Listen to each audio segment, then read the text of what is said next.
Hello hello. करें start. प्रिय पत्रकार साथियों, अखिल भारतीय कांग्रेस कमेटी के सभागार में आप सभी लोगों का स्वागत है। आज हमारे लिए एक विशेष दिन भी है। अखिल भारतीय कांग्रेस कमेटी की प्रणेता और भारतवर्ष को अधिकार संपन्न बनाने वाली हमारी नेत्री आदरणीय सोनिया गांधी जी का जन्मदिवस है।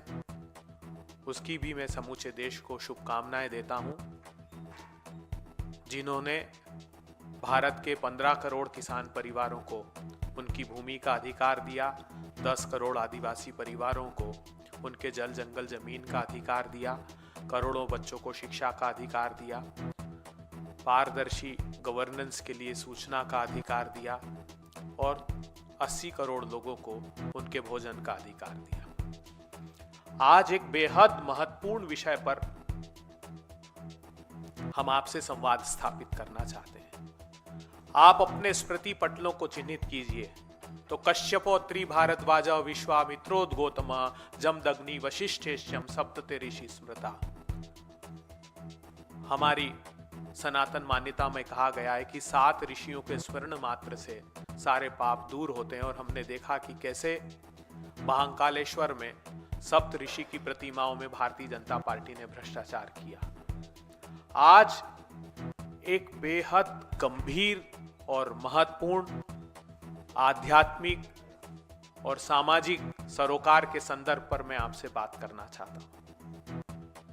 हमारी सनातन मान्यता है कि सृष्टि की रचना के बाद त्रिदेव के आदेश पर, अर्थात ब्रह्मा विष्णु महेश के आदेश पर, क्षीर सागर नाम के समुद्र का मंथन किया गया।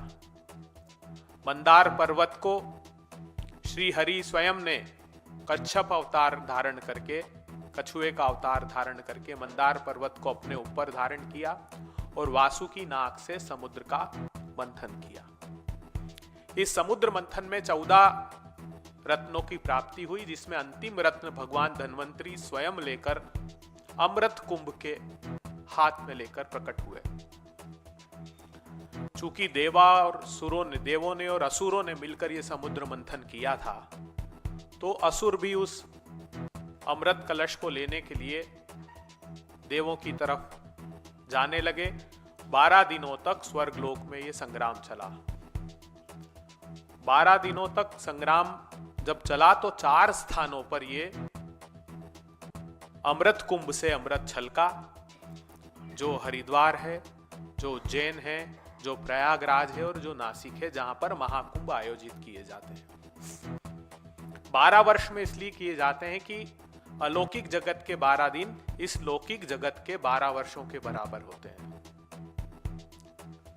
अब हमारे स्मृति ग्रंथों में लिखा गया है, प्रथमम यत् पीबति तेन ऋग्वेद प्रीणाति, द्वितीयम तेन सामवेद प्रीणाति, तृतीयम तेन यजुर्वेद प्रीणाति। अर्थात एक एक बार इन स्थानों पर यह मान्यता है कि जहां पर कुंभ आयोजित होता है वहां पर अमृत होता है उन नदियों में, तो उसके आचमन करने से एक एक वेद को आत्मसात करने के बराबर हमको पुण्य अर्जित होता है। विडंबना देखिए,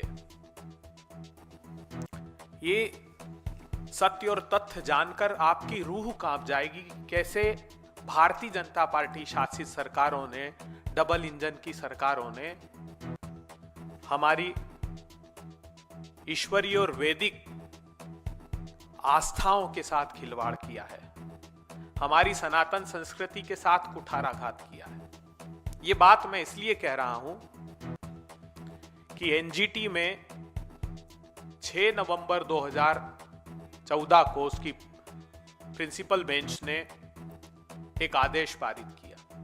उस आदेश में इस बात का उल्लेख था कि 30 अक्टूबर 2014 को उत्तर प्रदेश की सरकार ने कंप्लायंस रिपोर्ट प्रस्तुत की थी।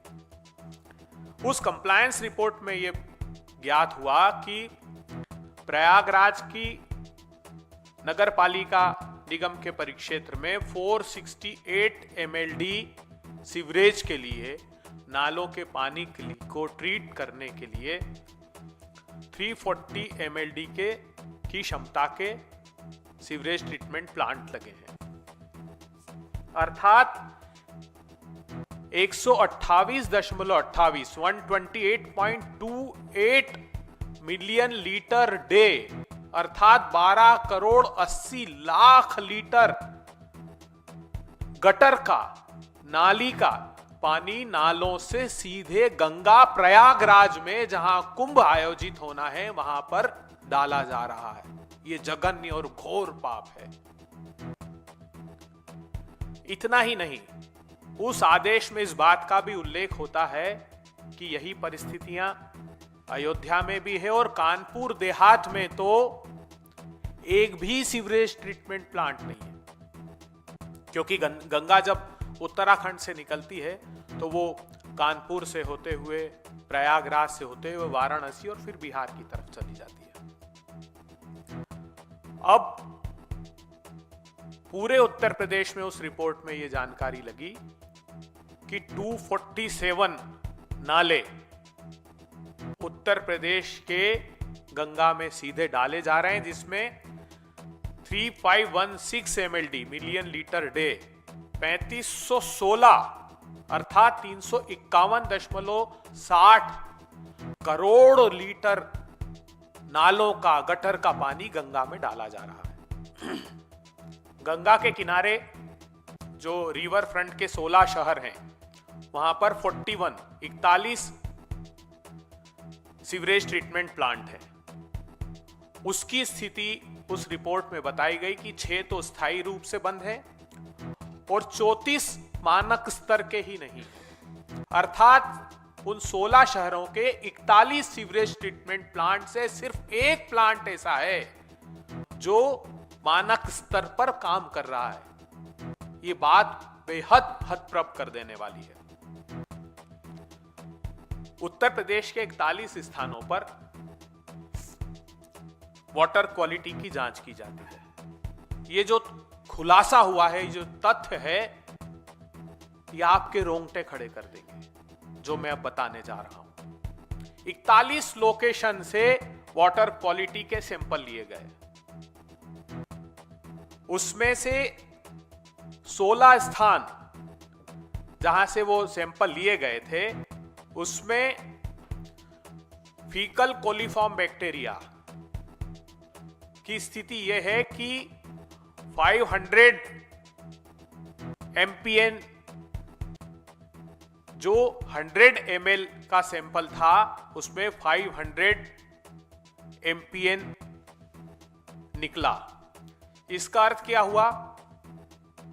MPN का अर्थ है मोस्ट प्रोबेबल नंबर, और फीकल कोलिफॉर्म क्या होता है ये जानेंगे तो आपके पैरों के तले से जमीन खसक जाएगी। फीकल कोलिफॉर्म बैक्टीरिया सिर्फ जानवरों और मनुष्य के मल में से मिलता है। तो पानी को जांचने का एक तरीका है, अर्थात मानवों का और जानवरों का मल इतनी बड़ी मात्रा में 16 स्थानों पर मिला, और 17 स्थानों पर इससे भी भयावह आंकड़े हैं। 2500 MPN पर 100 ml है, 2500 MPN। आपको जानकर आश्चर्य होगा कि इतना अधिक मल मूत्र गंगा के उस पानी पर, जहां पर करोड़ों लोग अपनी आस्था को समर्पित करके जल में डुबकी लगाएंगे, उस पानी का आचमन करेंगे इस श्रद्धा के साथ कि हम इस आचमन करने से, इस डुबकी लगाने से हमको मोक्ष की प्राप्ति होगी। ये बात यहीं नहीं रुकती।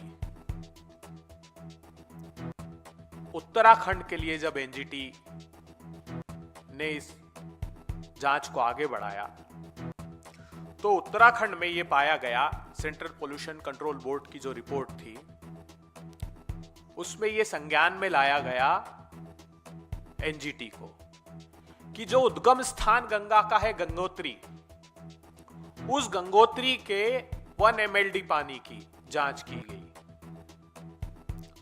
और उस दिन जो 1 मिलियन लीटर डे पानी था उसकी जांच की गई तो उसमें 540 MPN 100 ml पर मिला, मतलब 540 फीकल कोलिफॉर्म 100 ml पानी में निकला है। इसका अर्थ है कि गंगा के उद्गम को ही अपवित्र कर दिया भारतीय जनता पार्टी की सरकार ने। उत्तराखंड में भी 195 MLD का सीवरेज का, गटर का, नालों का पानी गंगा में मिलाया जा रहा है, अर्थात 19 करोड़ 50 लाख लीटर प्रतिदिन पानी उत्तराखंड में भी मिलाया जा रहा है और उसको अपवित्र कर दिया गया है।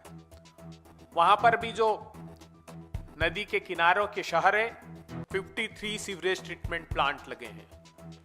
उत्तराखंड के उन 53 सीवरेज ट्रीटमेंट प्लांट की स्थिति यह है कि 3 स्थायी रूप से बंद है और 48 मानक स्तर के ही नहीं है और सिर्फ 2 ट्रीटमेंट प्लांट है जो मानक स्तर के हैं। उत्तराखंड की स्थिति यह है कि नेशनल ग्रीन ट्रिब्यूनल ने इतना अधिक उत्तराखंड की सरकार की अकर्मण्यता को लेकर नाराजगी व्यक्त की कि उन्होंने कॉम्पिटेंट अथॉरिटीज को, जिम्मेदार अधिकारियों को 9 फरवरी 2024 को FIR तक के ऑर्डर कर दिए, क्योंकि व्यथित थे कि कंप्लायंस जो नेशनल ग्रीन ट्रिब्यूनल चाहती थी कि नदियां, गंगा नदी पवित्र रहे, साफ रहे, उसकी मंशा के अनुरूप काम करने को तैयार नहीं थी। अब मैं ये इसलिए कह रहा हूं कि हमारी आस्था से खिलवाड़ किया जा रहा है। वो प्रधानमंत्री जी जो कहते थे कि मां गंगा ने बुलाया है, तो मैं बता दूं कि उन्होंने वाराणसी में भी गंगा में गटर का पानी मिलाया है। वाराणसी की NGT ने वाराणसी के कलेक्टर को यह तक कह दिया कि क्या आप कह सकते हैं कि गंगा का पानी पीने योग्य है। वरुणा और असी नदी की एक याचिका लगी थी, उस पर उन्होंने कहा कि आप ये कह सकते हैं कि ये पानी पी सकते हैं, अगर नहीं तो यहां पर सार्वजनिक बोर्ड लगा दीजिए कि ना ये पानी पीने लायक है ना ये नहाने लायक है। इतनी दुर्भाग्यपूर्ण स्थिति निर्मित की है, इसकी जिम्मेदार भारतीय जनता पार्टी की मोदी सरकार और उत्तर प्रदेश की आदित्यनाथ जी की सरकार, उत्तराखंड की धामी सरकार, ये सारी सरकारों की सामूहिक जिम्मेदारी है। मैं फिर कहता हूं कि हमारे स्मृति ग्रंथों में जो आचमन को लेकर कहा गया है, जो हमारे पुराणों में पुण्य प्राप्त होता है महाकुंभ में, उसके साथ इतना बड़ा दुर्व्यवहार भारतीय जनता पार्टी की सरकारों ने किया है। हमारे 3 सवाल भारतीय जनता पार्टी की सरकारों से है। क्या उत्तर प्रदेश के मुख्यमंत्री करोड़ों श्रद्धालुओं को यह आश्वासन देंगे कि कुंभ तक गंगा का जल स्नान और आचमन के लायक होगा? क्या हाई पावर कमेटी की पूरे प्रदेश की एक बहुत महत्वपूर्ण बात और इस बीच हुई थी कि 6/11 को जो आदेश था NGT का, उसमें उन्होंने उत्तर प्रदेश के चीफ सेक्रेटरी को लिखा था कि बार बार हमने आपसे कहा है कि हाई पावर कमेटी की एक कंप्लायंस रिपोर्ट पूरे उत्तर प्रदेश की, क्योंकि ये पाया गया था कि पूरे उत्तर प्रदेश की स्थिति बहुत गंभीर है, गंगा में गटर का पानी मिलाया जा रहा है। तो उन्होंने 4 सप्ताह में वो रिपोर्ट मांगी थी, उसके पहले भी वो डिमांड कर चुके हैं, मगर इस बार भी 6/11/24 के आदेश के 4 सप्ताह बीत जाने के बाद भी चीफ सेक्रेटरी उत्तर प्रदेश ने वो रिपोर्ट सबमिट नहीं की। जब वो रिपोर्ट सबमिट नहीं की तो न्यायालय ने बहुत गंभीर नाराजगी जाहिर की और ऐसा सुना है कि शायद आज उसकी तारीख है और आज वो हो सकता है कि उत्तर प्रदेश की सरकार कोई रिपोर्ट प्रस्तुत करे। उत्तराखंड की रिपोर्ट के बारे में NGT ने जरूर ये कहा है कि आपने जो रिपोर्ट प्रस्तुत की है वो भरोसे के लायक नहीं है। तो हम उम्मीद करते हैं कि पूरी आस्था व्यक्त करते हैं महाकुंभ में। कांग्रेस पार्टी अपनी प्रतिबद्धता दर्शाती है कि जो भी हमारे सहयोग की अपेक्षा होगी सरकारों को, हम वो यथासंभव सहयोग करने को तैयार है, मगर आप भी करिए ताकि हमारे महाकुंभ की पवित्रता बरकरार रह पाए। प्रधानमंत्री जी को इसके लिए क्षमा याचना करनी चाहिए और गंगा की पवित्रता और हमारे महाकुंभ की आस्था को बरकरार रखने के लिए प्रधानमंत्री जी को भी यथासंभव कोशिश करनी चाहिए कि इस महाकुंभ के पहले हम प्रयागराज में जब आस्था की डुबकी लगाएं तो उसकी पवित्रता बरकरार रहे। अगर आप लोगों के कोई प्रश्न हो।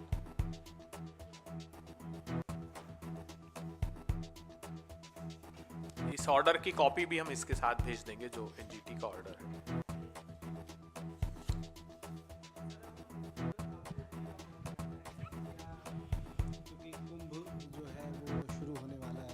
आप लोगों की क्या मांग है? हम लोगों की मांग है कि अभी 13 जनवरी से 26 फरवरी तक कुंभ चलेगा और 6 शाही स्नान उसमें होते हैं। कम से कम ये आस्था बरकरार रखे, जैसे एनजीटी ने भावना व्यक्त की है। एनजीटी ने भी कहा है, एनजीटी ने खुद कहा है प्रयागराज के लिए कि क्या करोड़ों लोगों के स्वास्थ्य से खिलवाड़ करेंगे आप समय सीमा में ये काम करिए। तो कम से कम उनकी टैपिंग हो जाए ताकि नाले सीधे सीधे वहां न प्रवाहित हो। माँ गंगा की शुद्धता, पवित्रता आध्यात्मिक दृष्टिकोण से भी और स्वास्थ्य के दृष्टिकोण से भी बरकरार रहे। ये दोनों सरकारों से हम मांग करते हैं, केंद्र की सरकार से भी और राज्य की सरकार से भी। और एक निश्चित समूचे देश के लिए, देश की नदियों के लिए गंगा सहित ये प्लान बन जाना चाहिए। 10 साल से अधिक हो गए सरकारों को। प्रधानमंत्री जी ने तो पहले दिन कहा था माँ गंगा ने बुलाया है, तो अब हम अपेक्षा करते हैं कि वो अपने वादे पर खरे उतरेंगे।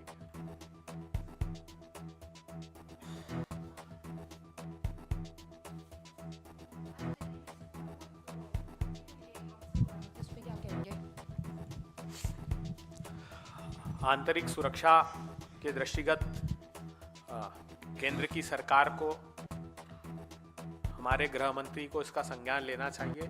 लगातार ये धमकियां मिल रही है और इसके साथ मैं ये भी कहना चाहता हूं कि दिल्ली को भारतीय जनता पार्टी की सरकार ने क्राइम कैपिटल बना दिया है। आप चौंक जाएंगे, जो आईपीसी क्राइम में क्राइम रेट है दिल्ली का, अगर देश का वो क्राइम रेट, मैं आपको एग्जैक्ट डेटा देता हूं, अगर वो बहुत कम है तो दिल्ली का जो क्राइम रेट है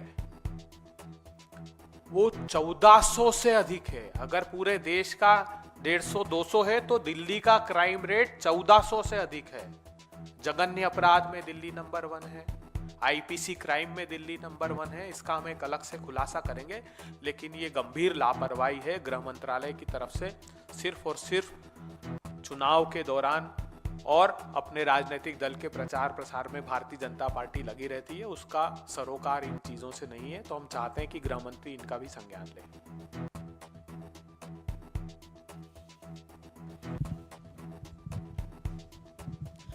इससे पहले जो जांच हुई थी उसमें आया था कि नहाने के योग्य है पानी, पीने के योग्य नहीं है गंगा का। तो क्या आपको लगता है कि इससे महाकुंभ में आने वाले श्रद्धालुओं की भावनाओं पर भी असर पड़ेगा? नहीं, नहाने के योग्य नहीं। कहाँ, कौन सी रिपोर्ट में आया है? जांच हो रही थी, उस दौरान ये कहा गया था कि नहाने के योग्य है अभी, लेकिन पी नहीं सकते। देखिए, जो वाटर क्वालिटी की जांच होती है उसमें जो मोस्ट प्रोबेबल नंबर है वो बिलो 230 होना चाहिए पर 100 ml। वो नहीं कहीं पाया गया किसी भी सेंट्रल पोल्यूशन कंट्रोल बोर्ड की जांच में, वो किसी स्थान पर नहीं आया। आज सवाल महाकुंभ का प्रयागराज का है। नहाने के लायक भी होना चाहिए, पीने के लायक। ये इससे बड़ा खुलासा क्या हो सकता है कि जो गंगोत्री है, जहाँ से निकल रही है गंगा, वहीं से आप अगर उसमें मल निकलता है, फीकल निकलता है, तो इससे गंभीर बात कोई नहीं हो सकती। हम सकारात्मक तरीके से चाहते हैं कि सरकार गंभीरता से काम करे और नदी की पवित्रता और शुद्धता को बरकरार रखे।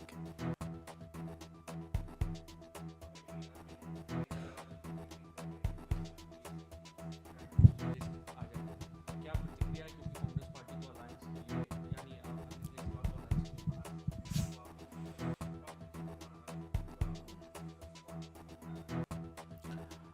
मुझे लगता है कि अलायंस का निर्णय आप पार्टी खुद के लिए नहीं लेगी, ये भारतीय जनता पार्टी उनके अलायंस को तय करेगी, जैसे आपने हरियाणा में देखा, जैसा आप दिल्ली में सुन रहे हैं। तो आम आदमी पार्टी जो बात कर रही है उस पर कहीं ना कहीं वो भारतीय जनता पार्टी की शेडो दिखाई देती है।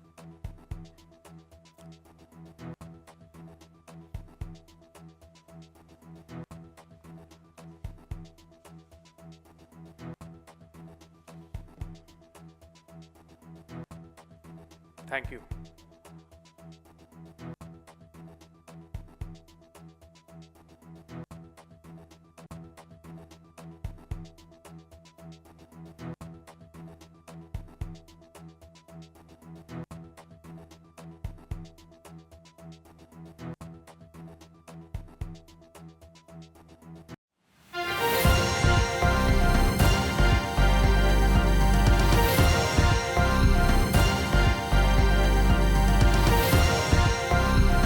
आप देख रहे हैं न्यूज़ वन प्लस, हर वक्त हर खबर।